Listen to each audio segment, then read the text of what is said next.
کے بعد بڑے ہی ادب و احترام کے ساتھ مدرسہ بشارت العلوم کھرما پتھرا کے مائع ناز استاد عربی جناب مولانا شمیم صاحب سے درخواست کرتے ہیں کہ آپ بھی اپنے دلی جذبات کا چند الفاظ میں اظہار فرمائیں۔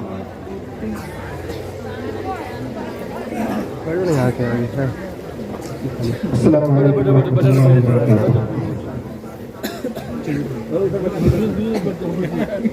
سب سے پہلے تو میں بڑا ہی شکر گزار ہوں حضرت مولانا ضیاء الرحمن صاحب اور ان کے برادر رضا الرحمن صاحب لکھوی کا کہ انہوں نے مجھ ناچیز کو موقع نصیب فرمایا، اور حقیقت یہ ہے کہ دراصل بشارت العلوم کی نسبت سے انہوں نے مجھے یاد کیا، ورنہ میرے اندر کوئی ایسی بات نہیں ہے کہ مجھے یاد کرتے ہیں۔ بہرحال انہوں نے مجھے تاثر کے لیے حکم دیا ہے، تو سیدھے سادے زبان میں تاثر کے لیے چند کلمات پیش کرنا چاہتا ہوں۔ جہاں تک بچیوں کے بارے میں تاثر کی بات ہے تو میں نے تقریباً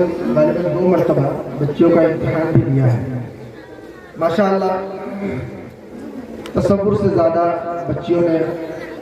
اپنی اچھی کارکردگی کا اظہار کیا، جیسا کہ آج بھی پروگرام میں تمام سامعین نے دیکھا، اور ظاہر سی بات ہے کہ حضرات کی محنت اور کاوش کا نتیجہ ہے۔ طالبات تو محنت کرتی ہی ہیں، لیکن ان کو جنہوں نے ماحول دیا اور جنہوں نے موقع دیا اور محنت کرنے کا ایک پلیٹ فارم